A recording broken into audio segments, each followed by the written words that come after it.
అని ఒక మాట అనుంటే మేబీ కొంత స్టేచర్ పెరుగుండేదేమో. అసలే పడిపోయిన స్టేచర్ని మరింత పాతాల పంచుల్లోకి తొక్కుకుంటున్న జగన్మోహన్ రెడ్డి అవస్థను చూసి జాలిపడాలా మరి ఇంకేంటో నాకైతే అర్థం కావట్లేదు. ఇది కేవలం ఆల్రెడీ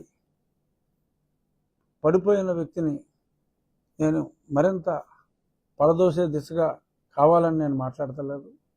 అది సభ్యత కాదు, సంస్కారం కాదు. ఇకనైనా మారాలి ప్రజలు, తెలివైన వాళ్ళని చెప్పి జగన్మోహన్ రెడ్డి గారు అంగీకరించాలి.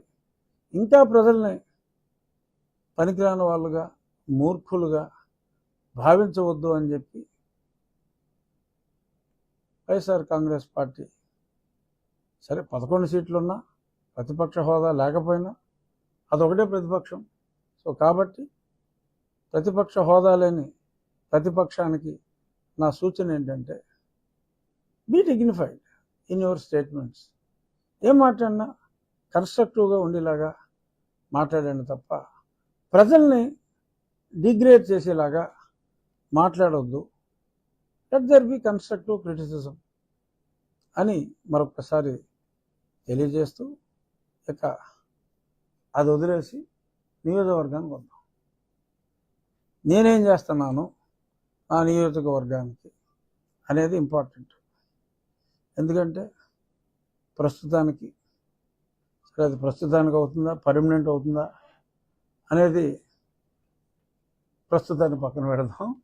ప్రస్తుతానికి నేను టోటల్ ఫోకస్ అంతా కూడా మరే బాధ్యత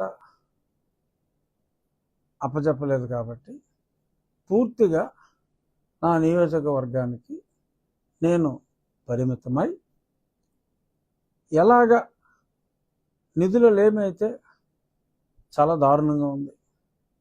ప్రభుత్వం మారినప్పటికీ కూడా ఓవర్ నైట్ మరి ఎందుకంటే చాలా హామీల బడ్డెన్ ఉంది. మరి పెన్షన్లు, మరి 50 ఏళ్ళకే పెన్షన్లు, ఎన్నో సూపర్ సిక్స్లు ఇవన్నీ ఉన్నాయి. అవన్నీ ఉన్నాయి కాబట్టి ప్రభుత్వం మీద ఎక్కువ బడ్డెన్ పెట్టకుండా మరి నా నియోజకవర్గాన్ని ఎలాగ అభివృద్ధి పదంలో ముందుకు తీసుకెళ్ళాలి అనే దాని మీద నాకు కొన్ని ఆలోచనలు వచ్చినాయి.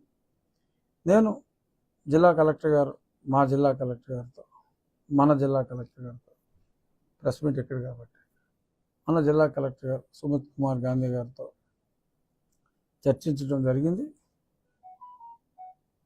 ఇందులో భాగంగా నేను ఎన్నికల ప్రచారంలో కూడా చెప్పింది